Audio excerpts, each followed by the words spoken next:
एक प्रश्न ये भी भेजा है सरोवर ने मुझे कि कभी-कभी ऐसा लगता है कि भाई हम कुछ स्टक हो गए, रुक गए, मतलब ध्यान करते हुए। तो बहुत बार ऐसी फीलिंग आती है कि कुछ हो नहीं रहा है। तो और उसमें जब इस तरह की फीलिंग आती है तो एक तरह की उदासी या खोखलापन लगने लगता है, या लगता है कि क्या कर रहे हैं, नहीं कर रहे हैं, कुछ ऐसा एक अधूरी सी फीलिंग बनी रहती है। तो उसमें क्या किया जा सकता है या क्या उसको किस तरह से लिया जाए, कैसे? ध्यान का जो कुल उद्देश्य है, ध्यान का मतलब ध्यान की मार्ग में प्रवेश करने का, ध्यान की विधियां करने का और अपने मन के संस्कारों को स्वच्छ साफ करने का, उसका उद्देश्य ये होता है, होना चाहिए और होता भी है कि हमें एक स्पष्टता मिले प्राकृतिक नियमों के बाबत, अपने बाबत, जीवन के बाबत। एक तो हमें स्पष्टता मिले और हम और ज़्यादा खुलकर और ज़्यादा संवेदनशीलता से रिस्पॉन्सिव होकर के जीवन जी पाएँ। बेसिकली इसका उद्देश्य ये होता है। ये इसको शास्त्रीय भाषा में ज्ञान कह सकते हैं, कहा गया है। ज्ञान का मतलब है ज्ञानपूर्वक जीना, सामान्य तल से थोड़ा बेहतरी की तरफ को जीना, चीज़ों को समझते हुए जीना। शास्त्रीय भाषा में ये ज्ञान है जो रूटीन में जब हम जीवन से जोड़ के अपने ध्यान को और अपनी आध्यात्मिक यात्रा को चलते हैं, जो कि ओशो के मार्ग पे चलना ही होता है, अलग से नहीं लेना होता, तो हम जीवन को जीने के जो रोज़मर्रा के गुण हैं वो हमारे पास आ जाने चाहिए ध्यान विधियां करते समय। तो ये माना जाएगा कि भाई ठीक है और हम सही दिशा में विकास हो रहा है हमारा और सही ढंग से हम चल रहे हैं। तो इसमें क्या है कि जो हमारी मन की जो क्लैरिटी है, माइंड की क्लैरिटी है, वो आनी चाहिए, हृदय का खुलापन हो जाना चाहिए और हम बिल्कुल ज़मीन से जुड़ के अपने बिल्कुल जो प्रभाव हम पर है उनके साथ एक रस और एक लय होकर के जीवन जिए। तो ज़रा कल्पना कीजिए कि ये इस तरह का जब जीवन हम जिएंगे कभी, तो कैसा कंप्लीट और होलनेस की एक फीलिंग आएगी। हमें आएगा कि हमें कोई कमी नहीं है, हम बिल्कुल पूर्ण हैं। तो इसी का जो दार्शनिक विस्तार है वो अहम ब्रह्मास्मि है कि भाई मैं ही ब्रह्म हूँ और मैं इतना विस्तारित हूँ। तो एक्चुअली इसमें ये इसकी पृष्ठभूमि है पूरी की।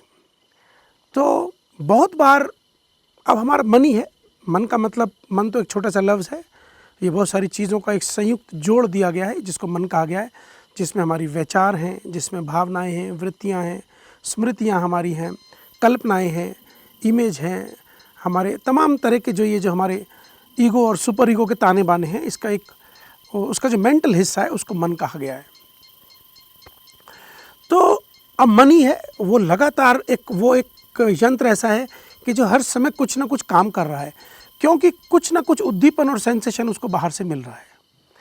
इधर देखते हैं तो कोई सेंसेशन मिल गया तो मन के लिए एक भोजन मिल गया कि वो मूर्ति दिख गई, तो वो मूर्ति कैसी है, बुद्ध की मूर्ति है, बुद्ध का दर्शन ऐसा था, बुद्ध का फलाना ऐसा था, उनके ऐसे शिष्य थे, ऐसे 2500 साल पहले हुए। इधर देखा तो पौंड दिख गया, अब पौंड में पानी है, पानी आजकल बड़ा प्रदूषित हो गया है, ये अनकॉन्शियस में सब घूमता है। जितने भी तरीके से हम आहार ले रहे हैं, बाहर से उद्दीपन ले रहे हैं, वो कहीं ना कहीं जा कर के कुछ ना कुछ रोल निभाता है।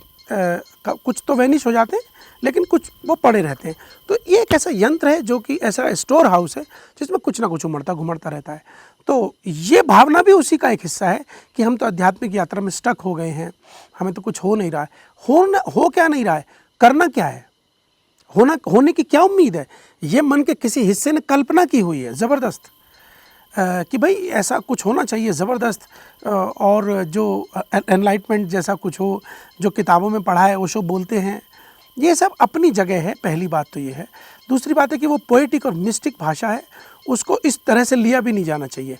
साधक होने के नाते, हमारा विद्यार्थी होने के नाते ये हमारा पुरुषार्थ है और धर्म है कि हम जो हमारे पास है पहले हम उस पर नियंत्रण करें, उसको समझें, बूझें, समझ के प्रयोग करें और धीरे धीरे जो चीज़ें पीछे से आनी होंगी वो अपने आप आ जाएंगी। एक कलाकार मंच पर अभिनय करने जाता है जब, तो वो ये तैयारी लेके नहीं जाता है कि जब कोई ताली बजाएगा तो मैं ऐसा करूँगा। वो अपना अभिनय कर रहा होता है, बीच में ताली आती है अपने आप, अगर वो अच्छा अभिनय कर रहा है, और नहीं आता है तो हूटिंग आती है। लेकिन इसकी भी तैयारी करके वो नहीं चाहता है कि हूटिंग आएगी तो ऐसा रिएक्शन दे देंगे, ताली आएगी तो ऐसा दे देंगे, नहीं। वो सिर्फ अपने अभिनय पर ध्यान दे के जाता है।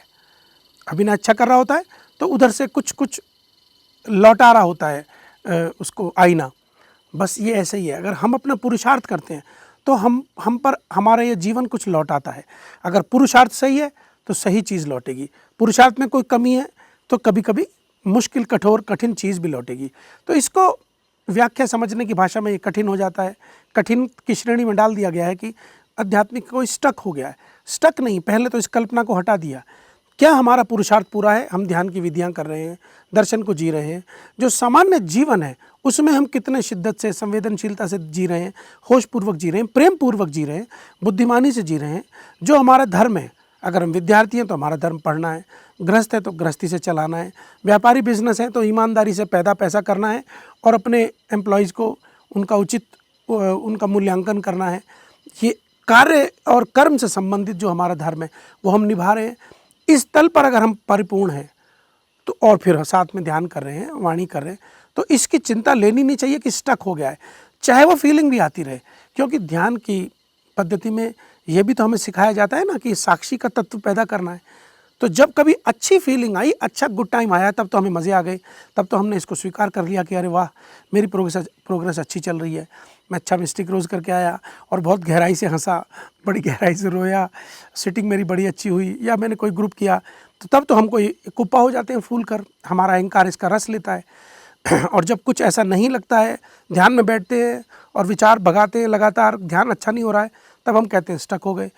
क्षमता ये कहती थी, साक्षी की क्षमता, कि जैसे उसको हमें एक समभाव से देखना था, इस समस्या को भी, समस्या नहीं कहना चाहिए, मगर इस बात को भी समभाव से ही लेना था कि कुछ गहराई नहीं बनी है, जो भी नहीं बना, तभी वो तीसरा तत्व जो है, third point of witnessing, mature होता।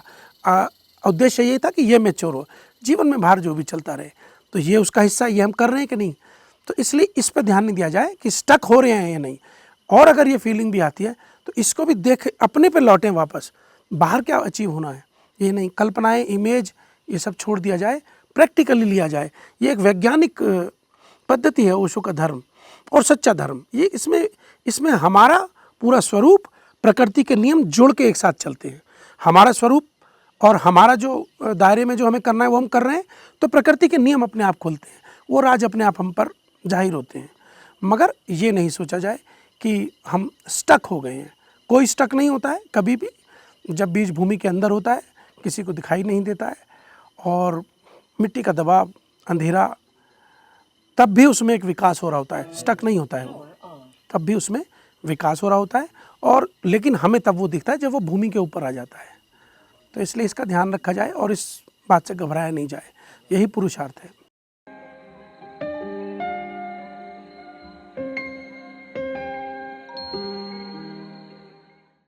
तो उम्मीद करते हैं कि आपके जो भी प्रश्न रहे होंगे उसका उत्तर आपको मिल गया होगा। तो कोई भी अगर और प्रश्न आपका है तो नीचे कमेंट बॉक्स में उसको डाल दीजिए, तो हम कोशिश करेंगे कि आगे ऐसा ही और सेशन हम रख सकें, या छोटे छोटे सेशन और आगे हम आपके साथ शेयर कर सकें, जिसमें ऐसे जो क्वेश्चन, ज्ञान से संबंधित क्वेश्चन है वो आपके साथ शेयर करें। तो हमारे साथ बने रहने के लिए बहुत बहुत धन्यवाद।